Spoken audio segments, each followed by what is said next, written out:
Good morning. It's good to be with you as we finish our last day in Zechariah. Today we're going to read all of Zechariah 14. And after we finish that, then we'll move into Malachi. Malachi is a fairly short. It's only got four chapters. So we'll be finished with the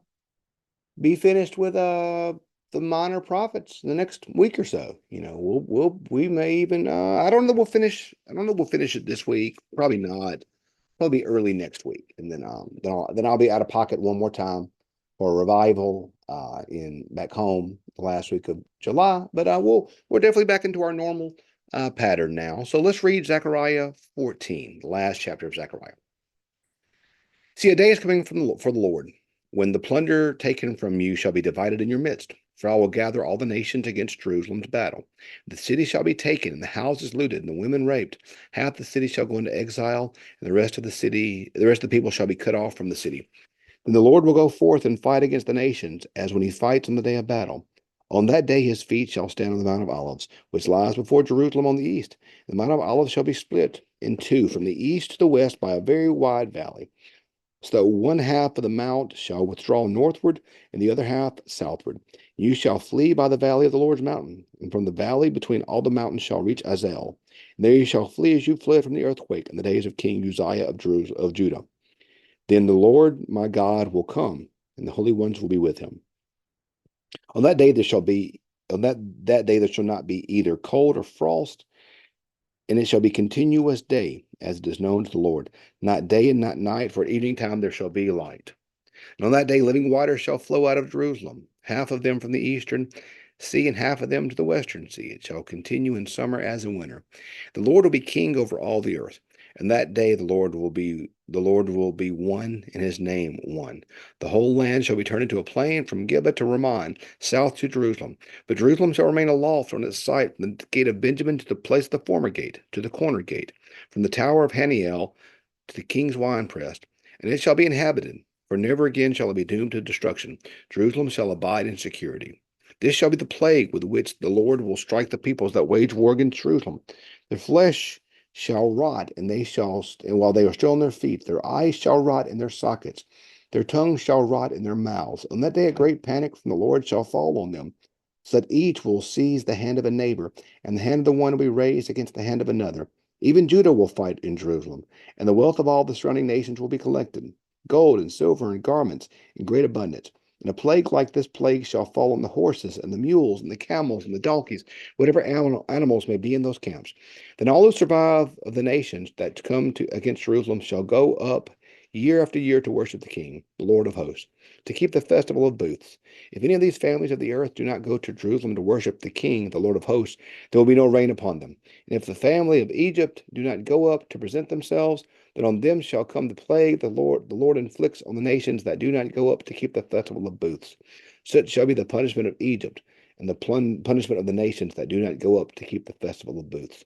On that day there shall be inscribed on the bells of the horses, Holy to the Lord. And the cooking pots in the house of the Lord shall be holy, as the bowls in front of the altar. And every cooking pot in Jerusalem and Judah shall be sacred to the Lord of hosts, so that all who sacrifice may come and use them to boil the flesh of the sacrifice, and there shall no longer be any traitors in the house of the Lord of hosts on that day. So we see here in this passage here, my Bible has this section labeled Future Warfare and Final Victory. And this is much like a lot of the other warnings, is that verse 12 says, the Lord will strike the people who wage war against Jerusalem. And what we see here is this notion of final judgment. And to me, it's verse 9 that is significant. So I think verse 9 is the hinging point of this section. And the Lord will become king over all the earth. On that day, the Lord will be one, his name one. I think about that as we live in this season of anxiety here in our nation and in the world. It seems as though things just keep getting more and more tense, more and more antagonistic, more and more divided. It seems as though our division will never cease And it seems as though our divisions keep getting worse. And what I think is promising about this passage here is much like when we read the book of Revelation. By the way, I'm going to be teaching Revelation in Sunday school in the coming weeks, so that ought to be interesting. Um, but we see this big picture that God sees what his people are going through. Here, verse 12 talks about those who are fighting against God's people and against Jerusalem. We see the judgment that befalls them. But verse 9 is the promise that, and on that day the Lord will become king over all the earth. And on that day the Lord will be one and his name one. Our hope, y'all, our hope is never in an earthly home.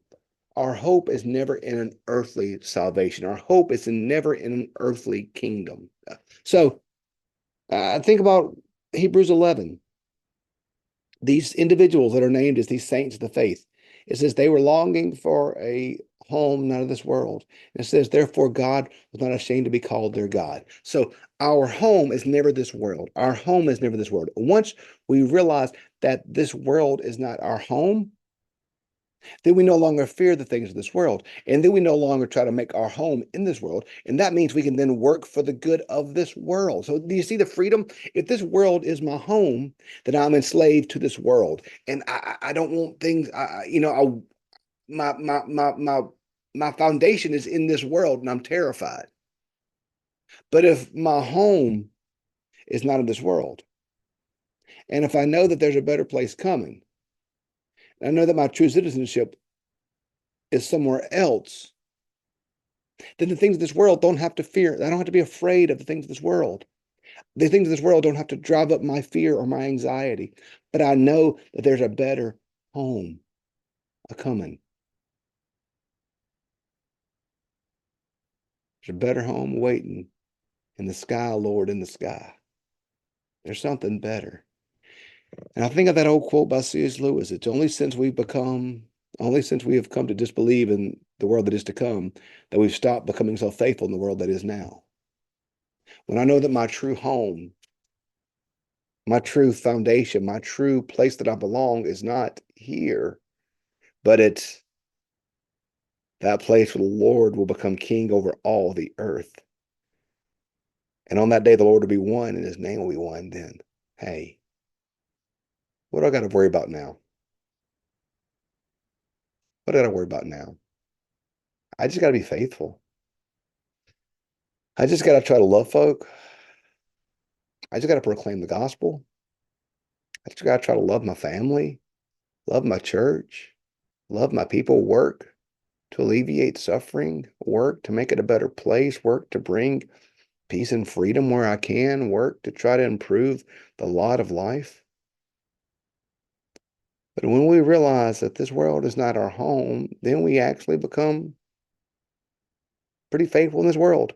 So we see here in the end that the Lord will bring judgment against those who fight against his plan and against his ways. So we don't have to worry that God will make all things right. We don't have to be afraid. God will do that. But it all comes from that foundation, knowing that this world's not our home. This world's not our home. I often think of that another good C.S. Lewis quote about how we're far too easily pleased. He said, "We are like children who cannot imagine. We are children happy, content, making mud pies because we cannot imagine what a vacation at the beach would be like. We're far too easily pleased. So live fully now, y'all. Work for good now. Love your neighbor. Be part of the church. Receive the sacraments. Read your word. Read your scriptures. Pray. Delight in God's glory and God's goodness. Live fully now. Live fully now, but know there's something better coming. So don't get weighed down by the world. Don't get weighed down by the world's trouble. Don't get weighed down by the world's anxieties. Don't get weighed down by the fears of this moment. But live fully today, in this moment, in this day. But know there's something better coming. When that better comes, y'all, when that better comes, then we'll find what we've been looking for the whole time. Anyway, so that's Zechariah. That ends in a word of hope that something better's coming. So tomorrow we'll pick up with Malachi chapter 1. So I can't wait to read this wonderful book with you. Have a great rest of your day. See you in the morning.